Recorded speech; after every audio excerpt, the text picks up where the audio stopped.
Jennifer Patton, and I'm the Executive Director of the Edward Hopper House Museum and Study Center.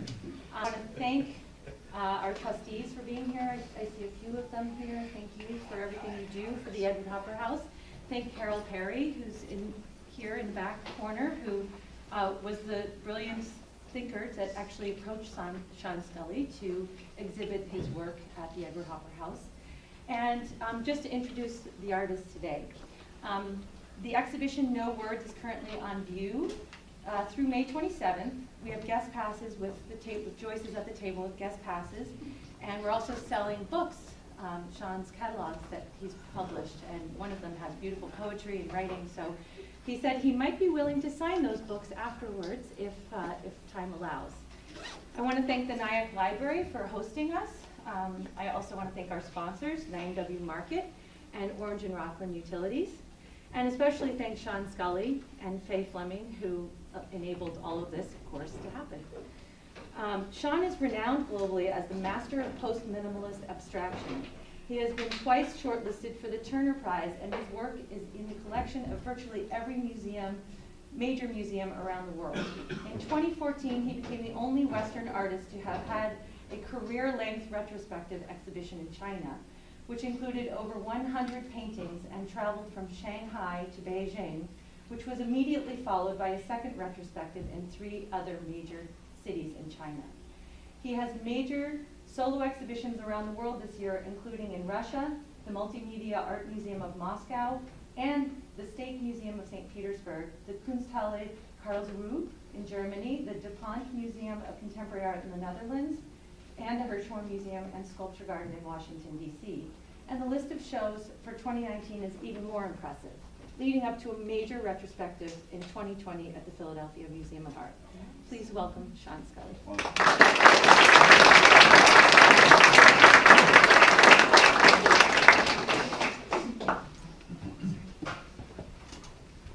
Good afternoon, everybody. Pleasure to be here. Thank you for inviting me. I came here for child reasons. So I thought I'd tell you a little story about myself, make it anecdotal, and explain why we moved out, and a little bit of my background. I was born in Ireland, and we were extremely poor indeed. That's how we were when we were all dressed up. And this one's me. So, you know, we had nowhere to live in Ireland, so we moved to London, where I grew up, and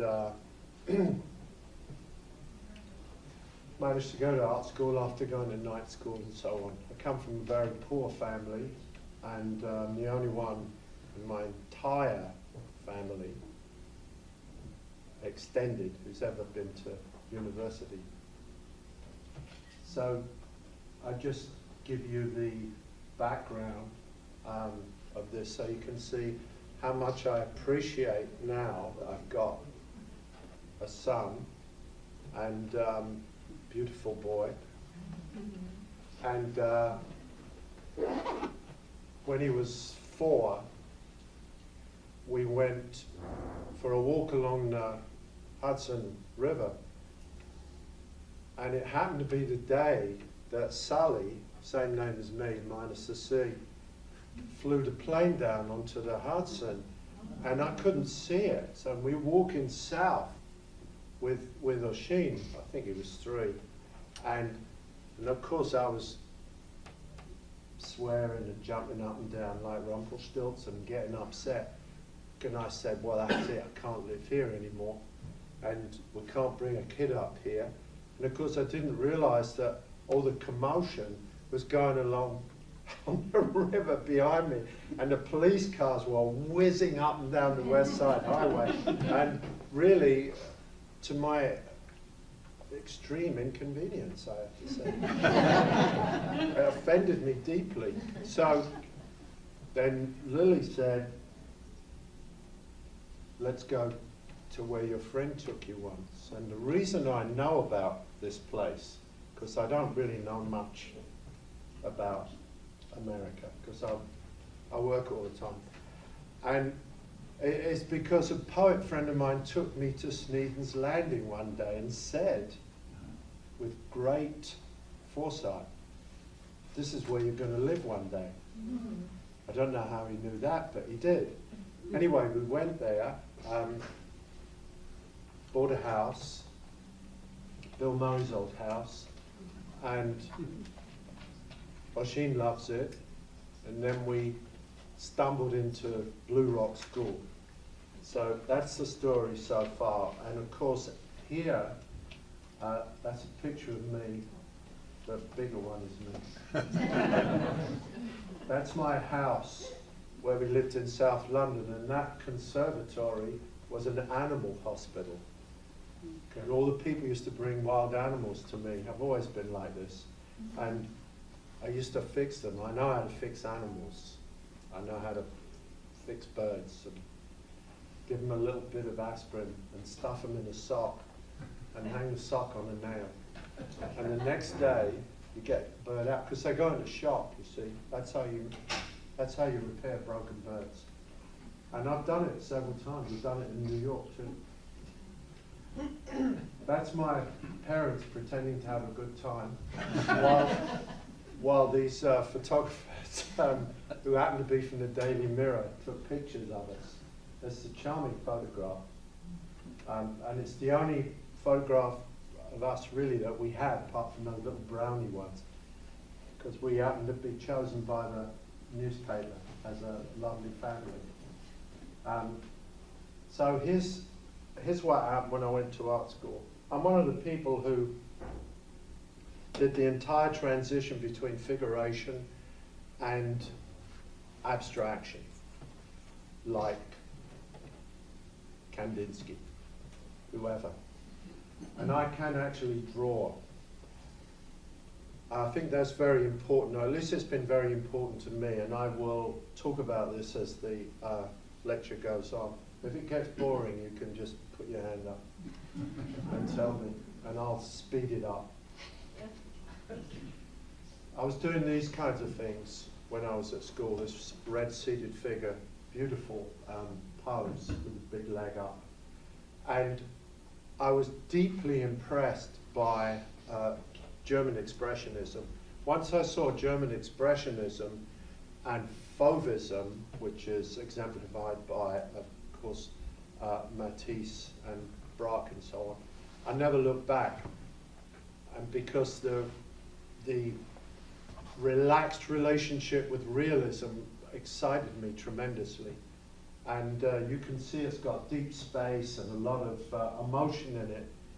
And it has a wayward relationship with realism. And I found that incredibly exciting. And I got straight into it. So these were the things that I was doing after I'd been at art school about a year.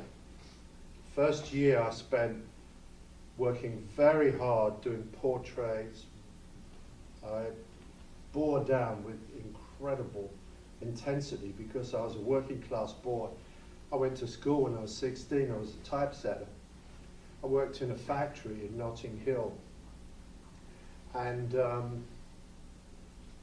I used to work 5 days a week.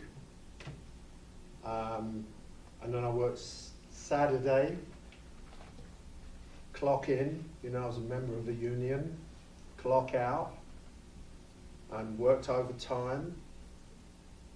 And I earned £5 a week. $7 a week. Well, it's not bad, it's $1 a day. And now that is what people earn in the Philippines making our running shoes for us, while people buy shares in those companies. Stop. This is after I went to Morocco. I was just hypnotized by the rhythmical geometry. So you can sort of put together my work really from these very simple points. my work is geometric, that's true, but it's very body-based, or it's very landscape-based. And Barnett Newman said, show me a European artist who doesn't need nature. That's true, and I would say, show me an American artist who doesn't not need nature as a response. And I do. This, of course, is not about nature. This is about Morocco and how they used to dye the wool by laying it over wooden poles that were suspended on frames. And I was so impressed with this, I came back and made a painting. This is made in Newcastle University, by the way, up in the north of England. I had a big studio up there as an undergraduate. I was very lucky. And I made this with canvas strips that I stuck down and I allowed it to fall. And of course you can also sense a slight flirtation with Maurice Lewis's furl paintings, where he would fold the canvas and then lay paint in it, process painting, colour fill painting, American colour fill painting. So I had this in the corner of my mind, but this is really a love letter to Morocco. And this piece of sculpture here is also all about Morocco, all about my memories of Morocco. But when I went there and I saw that this geometry everywhere, because they're not showing the face of God, that it drove me crazy, and I ended up wearing a jalaba and sleeping on the ground. I used to pull the hood down, put my arms in and go to sleep on the ground. And when I came back, it impressed me deeply, and it radicalized my work, and I went from figuration to this kind of repetitive geometry, pattern making, in other words, like weaving and all that kind of stuff. And this is a painting that I made with a spray gun. I turned this painting 3 times. I painted it vertically with yellow and masking tape. Then I turned it and I painted it vertically with green with masking tape. And then I turned it again and I sprayed red lines down. And the reason I did that is because it's easier to paint vertical than it is horizontal, because of gravity. And it's a square painting, so I simply turned it and did the same thing, or a similar thing, a related thing, and I got this painting. This is the first super grid that I made. So as you can see, it's a huge leap from the figuration that I was involved in for a couple of years when I was at Croydon Art School, which, by the way, was an art school for idiots, and I did manage to get in it because they considered me to be qualified. And here's a frame. Fast forward now to Harvard. I'll tell you how I got to Harvard, and this is a very funny story. I was lying in the bath in Newcastle, and above the bath there was a huge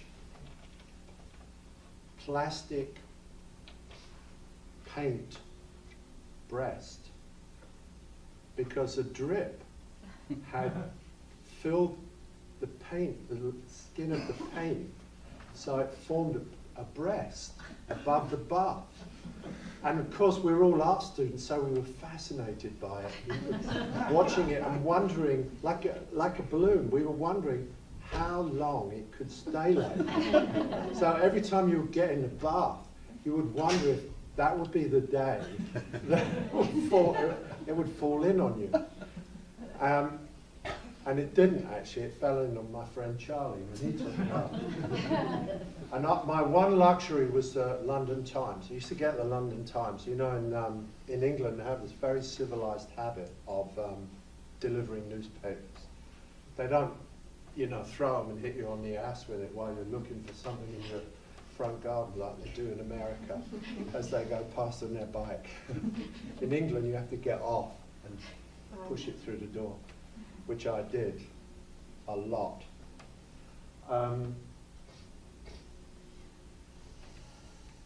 So I made these frame things when I was there. Oh yeah, I lost the track. So I'm sitting in the bar, and I opened the page, and there was a box that said 5 fellowships to Harvard University. And with my customary sense of overconfidence, I thought, okay, it's mine. And I applied for it, and my letter found its way, bounced all around Harvard, and ended up in the Carpenter Center, which, by the way, is the only Le Corbusier building in America. It's shuttered like that, so it catches the sun all the way around. It's a wonderful building, even though, you know, Le Corbusier couldn't pay for shit, but like most architects. Anyway, so he made a beautiful building, and I got an interview just beside the American Embassy in Grosvenor Square, and I decided that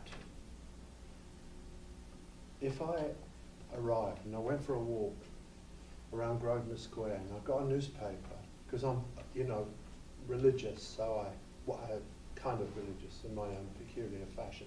So I'm superstitious. So I thought, okay, I'll get a newspaper, I'll sit down and have a cappuccino, read the newspaper, go in, and I'll get it. So that's how I do things. I arrived, it was pouring with rain, and I never had a raincoat. And I did it anyway. And I ended up at this little trattoria. I asked the guy if he would make me a cappuccino. He said, he took pity on me, you know, he was Italian, so he was like this, and he said, yes, yeah, I make, okay. So then I asked him if I could have his newspaper, which I, of course, ruined. And I go into the interview, and there are people like this, there's 5 people. And I'm standing there in front of them, and they're all looking at the floor. So I look at the floor too. and I was standing in a puddle about this wide. They asked me what I'd been doing. So, you know, I always pretty much say it like it is, which is, I suppose, why I got along in America okay. And I told them, that was it, man. I had it. I mean, that's the end of the interview, isn't it? It was a done deal. So I went to Harvard, I arrived at Harvard, you know, and I wanted to make a phone call, so I stood on the corner of Harvard Yard asking people if they had change. And they're all ignoring me, because that's how people beg in America. They said, do you have any change? And I meant, do you have any change? And not do you have any change, I mean, do you have any change? And so some guy says, hey, yeah, you know, American guy, he said, I lived in England, so you have to ask if they can change $1 and wave it in front of them. So anyway, I made the phone call. And I ended up in Hunt Hall, which was a revivalist building in Harvard Yard. Beautiful building, I must say, which they eventually knocked down.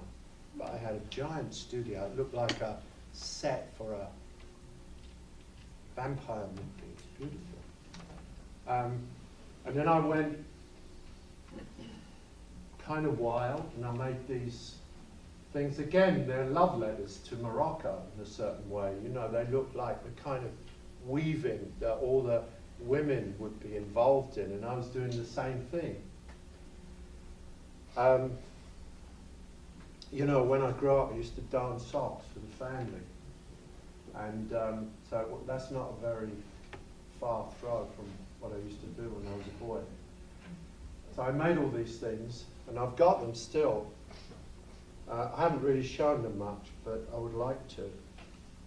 And I used to make grid sculptures and wrap them in felt and change the colour. All these were in Harvard Yard, made in Harvard Yard. And the painting behind was made same place. This painting was called East Coast Light, because I was so utterly struck by the light on the in Boston Harbor. on the River Charles. I used to go across on the train, and it really impacted on me. And I made 3 portraits of it. I don't know if they're included. And that's another one that I made there. Oh, this is where I start to get serious. But so anyway, these are very exuberant paintings, and I made lots and lots of paintings while I was at Harvard. They were very impressed and really liked me, and I became extremely good friends with Robert Gardner. And Robert Gardner is from a family that is the equivalent basically of the Kennedys in the art sense. The Isabella Gardner Museum is a Renaissance palace, actually moved in bits like a Lego model, and erected in Boston. And Robert Gardner was a wonderful documentary maker. He was famous. He had a retrospective at the Whitney, and he made 3 or 4 films on me eventually. And one night he asked us to go to a party, you know. So I bought this bottle of wine for about, I don't know, $5. And so I'm standing outside. I've stepped into the century. I'm standing outside, and I'm waiting for the door to open. When I got there, I saw that it was all valet parking. And I thought, shit, who is this guy? And eventually, I didn't know what to do with the bottle of wine then, because I thought, wait a minute, this isn't right. Something wrong with this picture. So I'm holding the bottle of wine, the door opens, and I just let it go. It falls into a bush. And I walk in, you know, to the party. And there's the house. The house is full of paintings and African sculptures, because he's the person who showed David Rockefeller where all the African sculptures were. And he said he went upriver in a dugout canoe. What they wanted was fishing wire, fishing cable, so they can ruin the world like us, and mirrors. So they went with all these nylon fishing lines and mirrors, and he said as they were leaving in a canoe that was the length of this room, people were running up, giving them more art, throwing it on the boat. And he's given me a couple of pieces. And now there's a wing in the Metropolitan Museum, and that's the same stuff. You know, they were just literally throwing it away. Anyway, I had a great time in what I want to say is I had a great time in Boston, and I'm so happy that I didn't go to New York, because I could not have handled the savagery of Manhattan after being in England, where people actually have a sense of decency. You know, you don't have to argue about every little thing, you know? Like, yes, but you didn't initial this, you know, all this sort of stuff. It's just merciless. And I'm not somebody to walk away from a fight, of course, as you probably know. And I didn't, and I prevailed.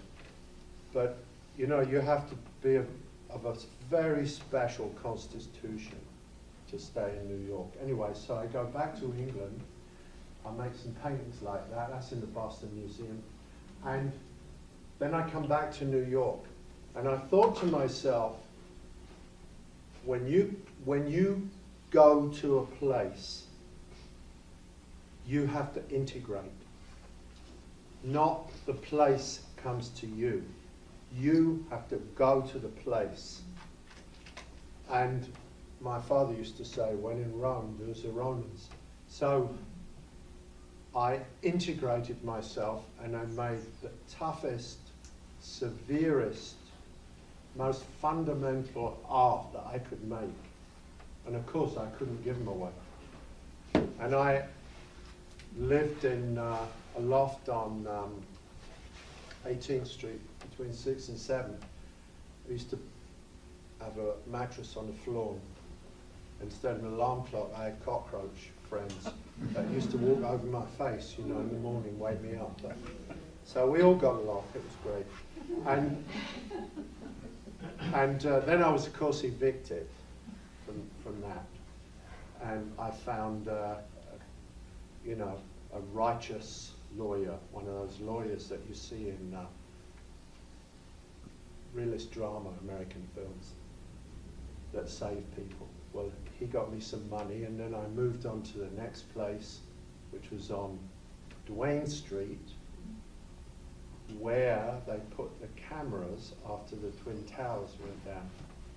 And I was in the swimming club, the swimming pool club in the Twin Towers, 26th floor. Not at the time, of course. So I made these paintings that were divided in two.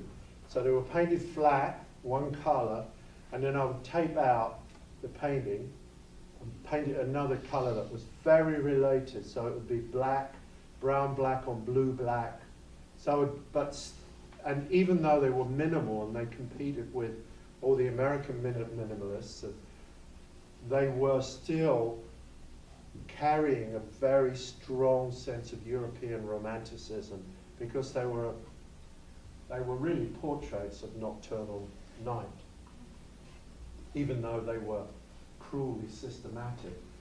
Now, I did that for 5 years, and then I was a bona fide signed-up member of the Minimalist Party. And being the way I am, of course, I betrayed my hosts and mounted a coup and painted that, which drove them crazy. That's called Backs and Fronts. It started out with 1, 2, 3, 4, and I was going to call it 4 musicians after Picasso's fabulous painting, which I think might be 3 musicians.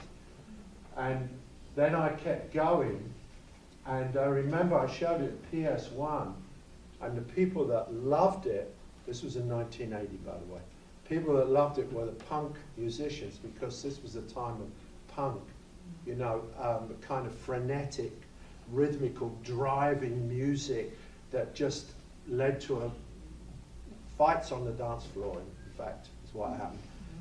And this painting seemed to fit perfectly with them because it was completely nonsensical and discordant. There was no central concept. Well, there was an attitude is what there was, but there was no central structure that you could get at in order to open it up, like a Soul LeWitt or a Carl Andre or Agnes Martin.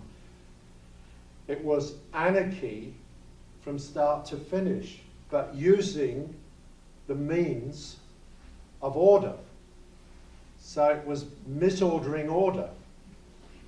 And this is my most celebrated painting. It's been shown all over the world, and it's called Backs and Fronts because I thought of it as like figures or buildings. And of course it doesn't make any sense anyway. You can't get any arrest in this painting because nothing is based on anything that's codifiable. And the colour's subjective, the drawing is subjective, the way that the panels are painted is subjective. Some are harder than others, and it's all a question of mood, and things are just slapped together, just like New York. Things are slapped together, and they have to get along with it. I've got a building in Chelsea still, and when you go in, it's like a Shinto temple. But I often think it's so strange. The only thing that separates me from the outside, which is all rubbish and insults, is the 1.5-inch door. Because once you open the 1.5-inch door, you're on the outside. It's such a strange thing. And when we came here, we found there was space. And one of the great things that happened here for me is that I started making sculpture. Because you give me a space, I'll fill it. And I had a garden, so I filled it. This is a very important painting to me. I got fellowship to the Edward Albee retreat. You know Edward Albee, a great American playwright. He's a wonderful guy. And he had a barn out in Montauk, right at the end, of course, of Long Island. And he would let artists stay there. And I went there and had a couple of canvases that didn't match. And I was very struck by the things on the beach, like the bones of fish and birds. And I started making these paintings there using this distressed black and white. So you can see that the brushwork in my paintings, from looking at the previous work, the minimal work, opened up significantly in a matter of only a year. Here's a little painting made out of bits that I found on the floor. It's not very big. It's like the size of a carrier bag. And I joined those two up. And I can tell you exactly how I painted it. I was in the loft one day and I was painting the red part, which is softer than the blue and white, in the late afternoon, and the sun was on the back of my neck, and it was influencing the colours that I used, obviously. And the next morning, I painted that across, as you can see. The red and orange went right across. And next morning I got up and I found this piece and I added it on. Oh no, sorry. I already added it on because you can see the red and orange goes through. And then I just painted that. So that's the afternoon, that's the morning. Simple. And I still got it. It's called Ridge. And I named all these paintings from the islands around Long Island. So again, you know, to answer Barnett Newman's question, show me a European artist that doesn't need nature.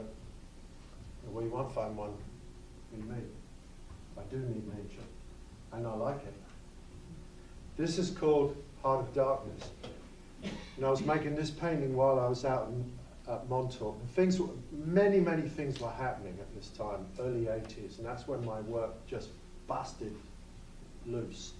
And I started knocking down minimalism, making war on minimalism, because I thought that abstract painting didn't mean anything anymore to anybody. You sit around, you know, a table with a bunch of artists, and what they can agree on is a 5-foot square grey painting painted one colour that's called number 32. So then you know that it's over.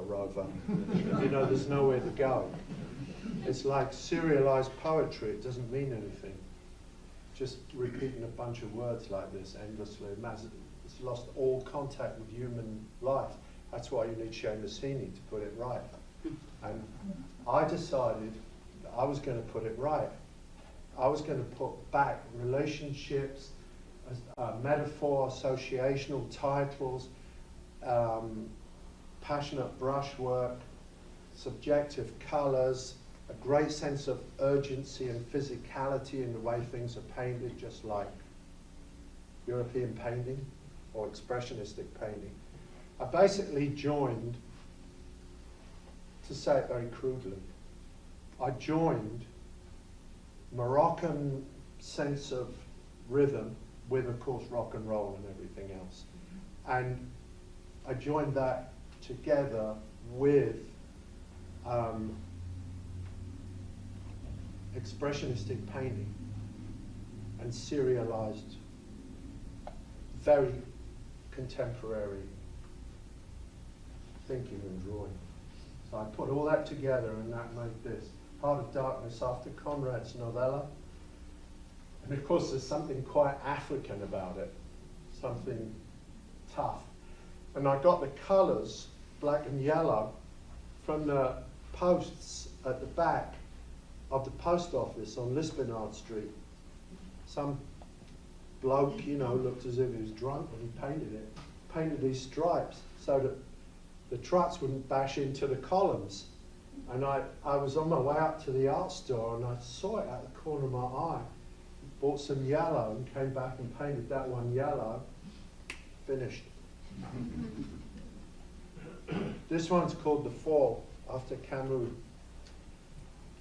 So you can see the paintings have become very different from the serialized, remote abstraction that made New York hegemony of the art world in the 70s very famous.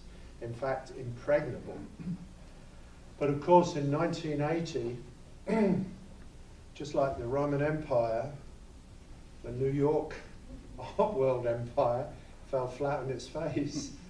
And because people got tired of it, it didn't mean anything anymore. You know, you can only have so much grey before you say, okay, thanks. And this is top heavy. It sticks out at the top, goes back, and there's an inset that seems to be falling, and then the red and yellow is pushing it back up again. So there's falling and resistance to falling. So of course the painting is full of metaphors at this point.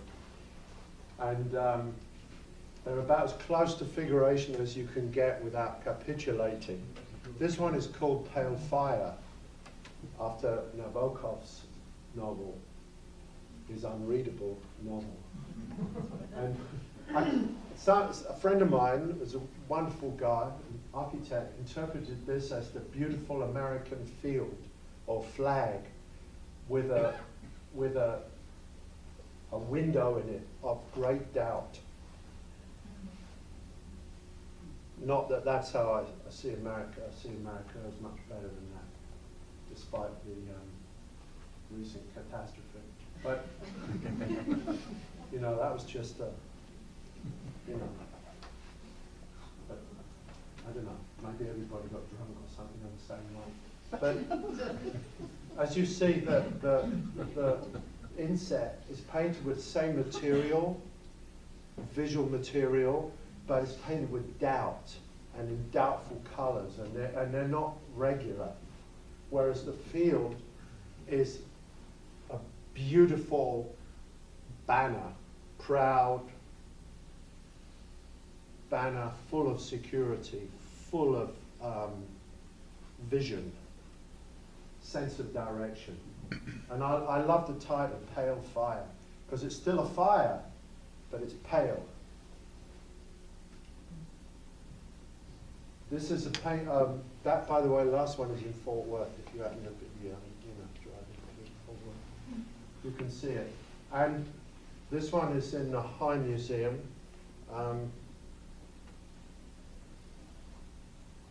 It's called White Robe. This is when I start breaking up the bars. They don't go from end to end. This was a big move for me.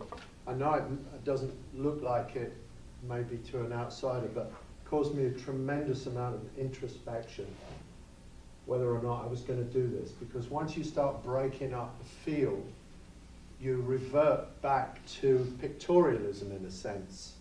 But, you know, so what? These things are all just catchphrases. Then I made these diptychs, which weren't so much about collision, not like the paintings that I was making that were really like pictures of New York in the 80s.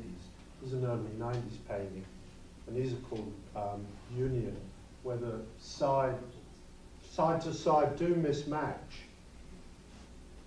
And they are two canvases. It is a diptych, but they are trying to get it together, you know, like a contemporary marriage. And these are more conciliatory. At a certain point, I started making a wall of light paintings. I'll tell you how they happen. And again, it's always to do with seeing something I haven't seen before. I mean, I don't think of these things out of my own head. I went to Mexico, fell in love with Mexico, and then that's why I learned Spanish. Took intensive courses in Spanish so I could travel around the parts of Mexico that, you know,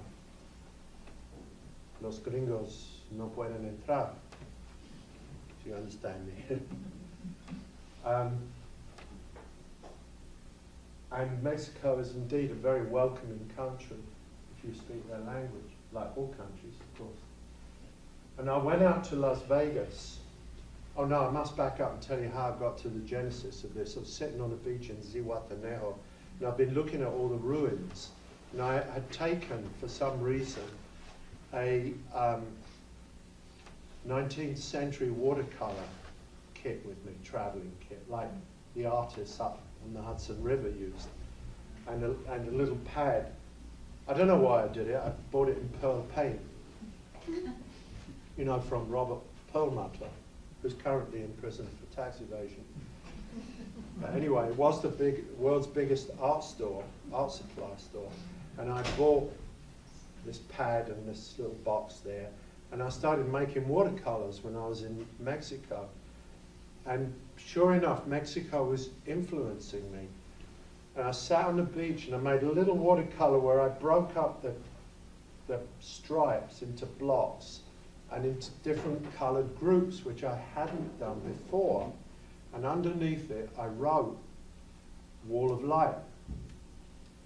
And then, being Irish or whatever, I forgot to do the paintings for about 9 years.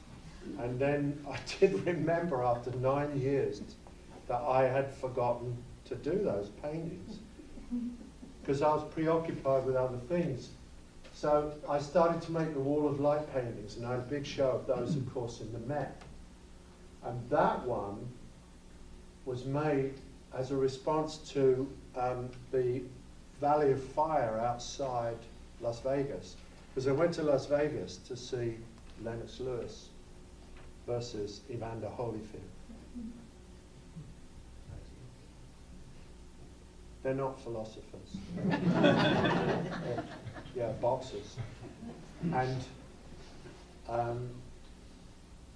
I hated Las Vegas so much. I can't tell you how much I detested it. Of course, some people love it, you know. My office manager thinks it's just the American masterpiece. Anyway, we got a car. We went to the Valley of Fire, which was so beautiful. The floor of the desert is covered with millions of footprints, so the nightlife must be ecstatic.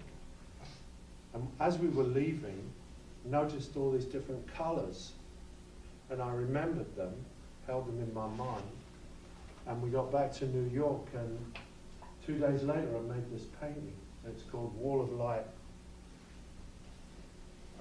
No, it's not. It's Coyote, right? No, Wall of Light Desert Night is the one that I think it is.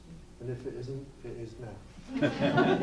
This one is called Wall of Light Light. That one was made in Europe. That's in the museum in Düsseldorf. And that's a much gentler painting, of course, and it's relating to colours that you might find in some post-impressionist paintings. And you see that my painting style, my mature painting style, has got a lot to do with European painting and American painting combined. Well, obviously it would. But I came here as a man in the way that de Kooning did. And I was coincidentally watching a program on TV just before I left, which I think has just finished, on Thomas Cole, who was also a nationalized immigrant and who started the Hudson River School. And is an icon for conservation, I mean, because it is spectacular around here, and it is something that we have to treasure, of course, and we do. That's why we live here. We love it, and it's wonderful for my son. So, what you have in my work is a bridge between America and Europe. So one could argue they don't understand it in either place, or they half understand it in both places. But in any case, they haven't been able to get their heads around Sean Scully in the Whitney Museum, for example. Not that I'm complaining, I couldn't care less. But it's interesting that they haven't, because you can't wrap the American flag around me and stick me in a show. And in Europe, I'm the guy who left. So I have this interesting transatlantic persona, just like de Kooning, of course, who was eventually very loved, as is Thomas Cole. But here you have this American graphic force, is perhaps the best way to put it. When I make a painting, I paint really in a certain way like an American person, in the sense that I don't mess around and I don't go back and make adjustments, and I don't try and make it better. It is what it is, and it comes out unpacked like a baby. You know, babies come out all at once, not in bits and pieces, like a kit. And that's the way my paintings are made. I make them with a great sense of commitment, but with a deep sensitivity to fugitive, difficult colour, with underpainting, overpainting, all the things that you might find in European painting, like Vuillard and so on. But I make them with a force, a visceral, physical force that's not messing around. And that is very American. These are Doric paintings, very dark, on metal, by the way, very severe paintings. I made them as a love letter to Greece and the idea of Greek temples. They're all on a proportion of 2 to 3, divided into 3, divided by 2s and 3s. So they're relentless, as is most of my work. These are little paintings that are very playful, where I'm more relaxed in a certain way. And you can do something on a small painting that you can't do on a big painting, and they mean different things. I mean, they're not small versions. They are different. They have a different personality. And they're not sculptural like the big paintings. You know, they haven't got real divisions. That's in Norfolk. And that photograph was the photograph that really was the beginning of me thinking about making paintings that didn't have verticals in them. And it troubled me for a very long time, because I was wondering how you could make horizontally striped paintings that hadn't already been made, because there's so much of that in America, from Gene Davis to obviously Agnes and many others, Ken Nolan, so on. And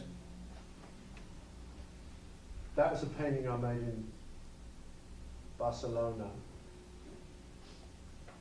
And it's one piece of work. So I started I joined them up, but I didn't strap them up in a certain sense. They're not woven anymore. That's very important. Because the Wall of Light paintings, however free they are, or however transcendental they might be, they're woven. And this is what I'm doing now. And I finally figured out how to make these paintings. It took me quite a few years. But I'm making these landline paintings right now. And obviously they relate to the landscape. I have a beautiful one in my studio that I won't sell, called Wall of Light Melancholia, which was made the day after the election. And even I looked up and I thought even the sky is weeping. I was so unhappy, I can't tell you. And the only way out is to make a painting for me. This is what I'm doing now too. So these are related to the paintings. And I had a big argument with myself about whether I should or should not make them kind of gingerbready. You know, make them like the paintings by hand. And I thought that I wouldn't do that and make them as a conceptual, hard-headed counterpoint to the extreme romanticism of the paintings. I'll let you look at that painting again. And you can see there's a lot of underpainting. And the brush is moving very, very broad and very aggressively from side to side. And some people have likened my work to Rothko because that's easy, but they're nothing like Rothko's paintings. They're physical in a way that he's not. He's a mystic. And my paintings are very aggressive in the way they're painted, however beautiful they might be. But you get all these strange colours being made on the surface. You know, I can't make them twice, in other words, because the mixing of the colour on the surface is what makes the painting. It's the relationship between the action, the physicality, the body of the painting, the light in the painting, and the rhythm that causes the painting to exist. And I can't repeat them. And I've tried, because if I want to paint, if I want to keep a painting, and somebody that I really care about wants it, and I try and do it again, it's not possible. Because I'm not taking notes, you know, it's all intuitive, like jazz. So here we are. Thank you, NRA. Thank you for messing up our country. Thank you for having all our children killed. Thank you so much. I've made 8 of these, and I want to show them in a situation that's going to get a lot of attention. I, like Matisse, have gone through my entire career without making any political art. You know, Matisse went through the First World War, which is a lot worse than what we have now. And he just kept making his paintings. And Picasso only made one political painting. And I personally believe that political art is usually consigned to being second-rate art. If you look at the history of art, you can pretty much bear that out. But I mean, art has to be free. It has to appeal to something deeper in us that survives political context. I mean, we get rid of this guy, you know, it won't take all that long. He'll blow up one day when he's walking down the street. But he'll go away, and then the country will recover like it did from other would-be despots. But in any case, I've felt obliged on this occasion to do something about it. I feel very pushed up against the wall. You know, the Gestapo entered the studio of Picasso, and there was a reproduction of Guernica. And they said, you know, who did that? And Picasso said, you did. Yeah. And my idea, I've been wrestling with this on and off, on and off, on and off, but I've done 8 of these. I mean, they're pretty nasty. I mean, the metaphor's clear. I was with Chelsea Clinton one day, and I showed it to her, and she looked at it with a sad face that she has. And she said, well, that says it all. And it does say it all. But the last one, taking a cue from Picasso, I'm going to sign and date NRA. Because they did it. Excellent. Thanks a lot. Great.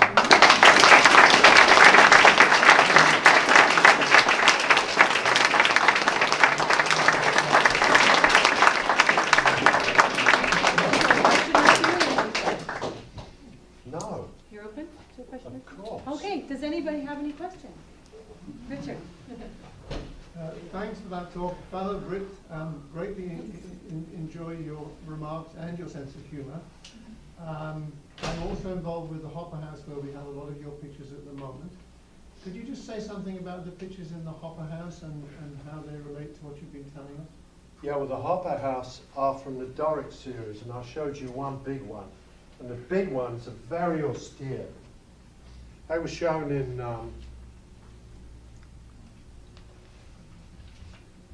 the Benaki Museum in Athens. And I briefly told you what they were about. They relate to the idea of temples. And I think that the fundament of what we have, that is the right to an opinion, the right to ask a question, comes from Greece, basically.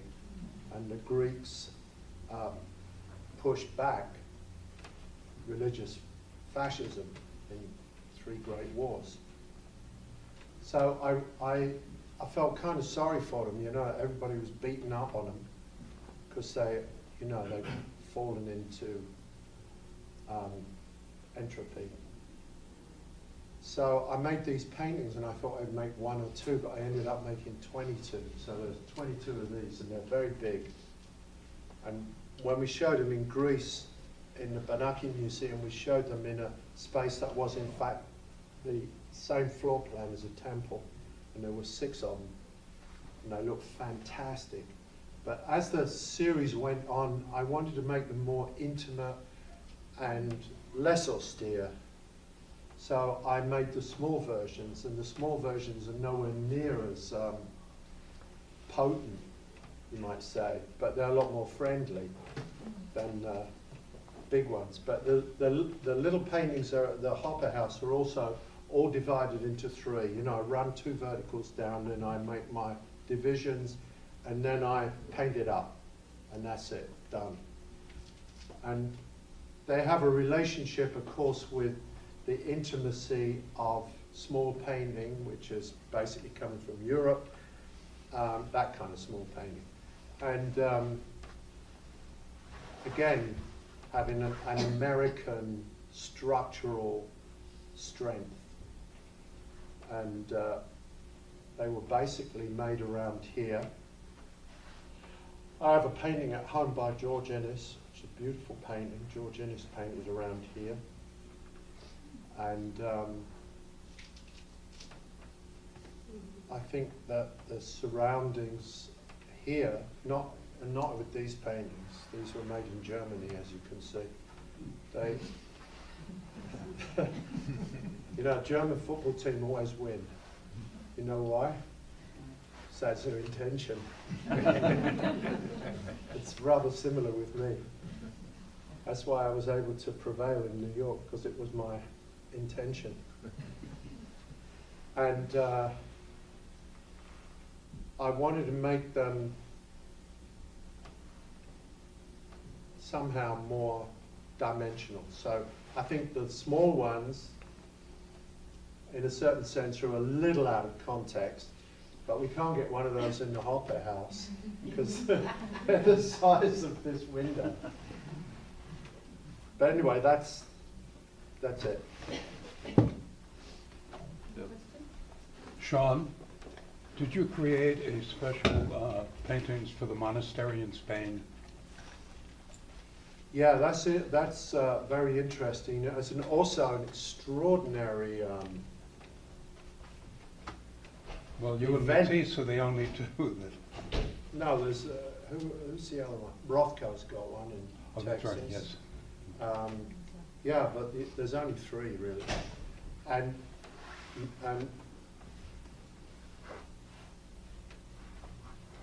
I can't think of another country except, of course, America that will give it to an immigrant, because in America we're all mixed up, so that then you've got to give it to somebody who's racially mixed up. But in Spain, I was kind of amazed that they gave it to me. But of course, I took the trouble to learn Spanish, which I speak very well, and I had a studio in Barcelona. Anyway, so they asked me to take on this church that's 1,200 years old. It's a Romanesque building, and I did it. It's on the top of Montserrat, and I started out one at a time, but I made them all especially for the church. I made a Doric for them too, and I wanted a very dark one because I wanted to show tragedy also.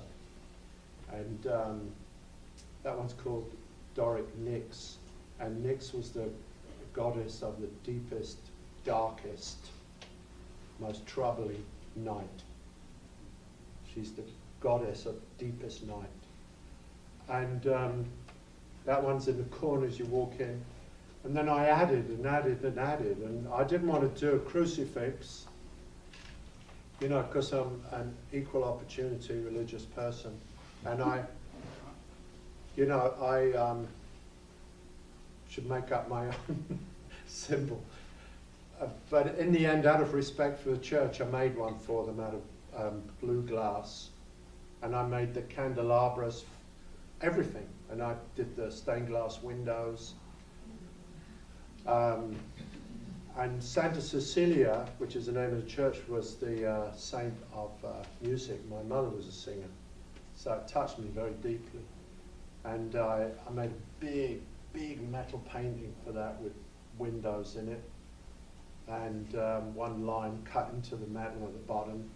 And then I added a painting that had two insets that had something to do with elevation, and the top inset had lines drawn in it. It looked very musical. And a landline painting, because it's near the sea, so it was blue and red. And bit by bit, it just evolved. And at the end, the last thing I did was to paint little frescoes on the wall, because I thought, well, you know, it used to have frescoes. And I painted little frescoes this size. Very difficult medium. That's why it's obsolete, it should be. You make one mistake, you start all over again.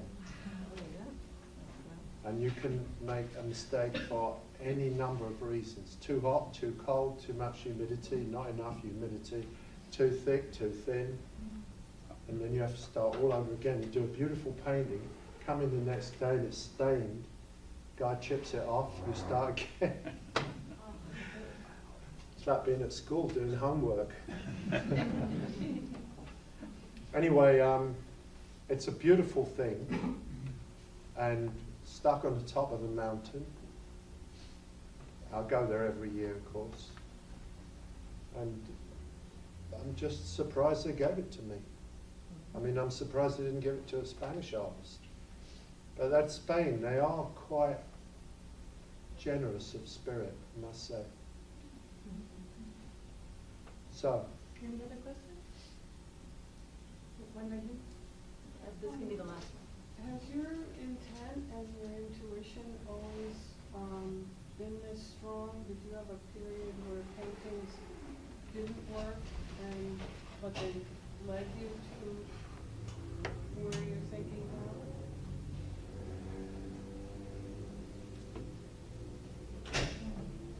now? No, I know what you're referring to, but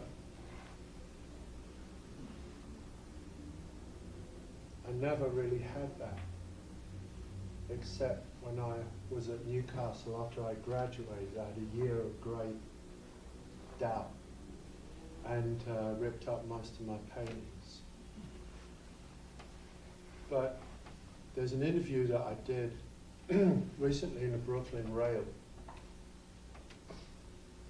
which has an interesting little paragraph in it, which is that my journey, you know, just to be an artist, just to get into art school was so difficult. I mean, I had to fight so hard. And thereafter too. But when I got to New York, I mistook discouragement for encouragement.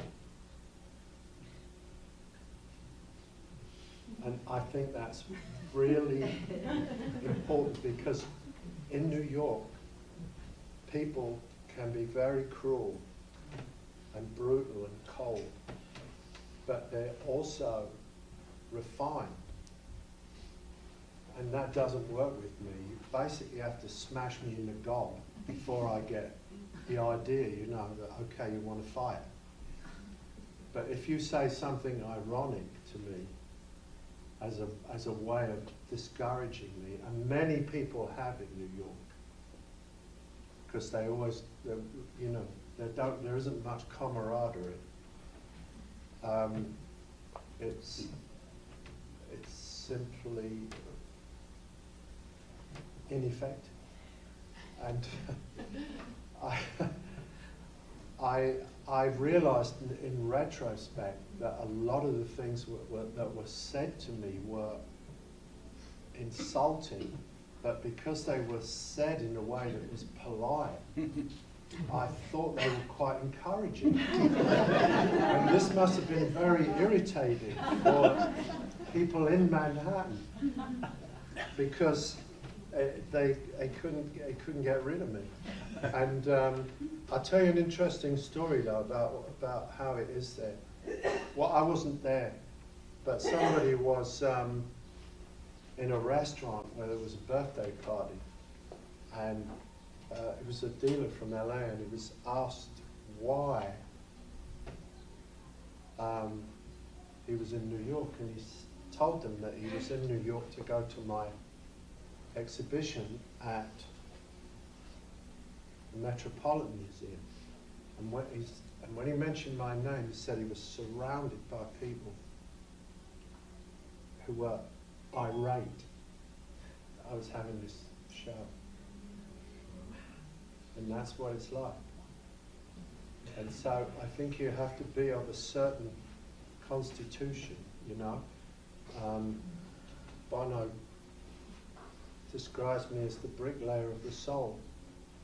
It's a beautiful phrase that says it all, because I am a bricklayer, basically. I'm a geezer, you know, but a soulful one. And that's one of the reasons I identify so much with Leger, because he was another big sort of working class guy, but made sublime paintings.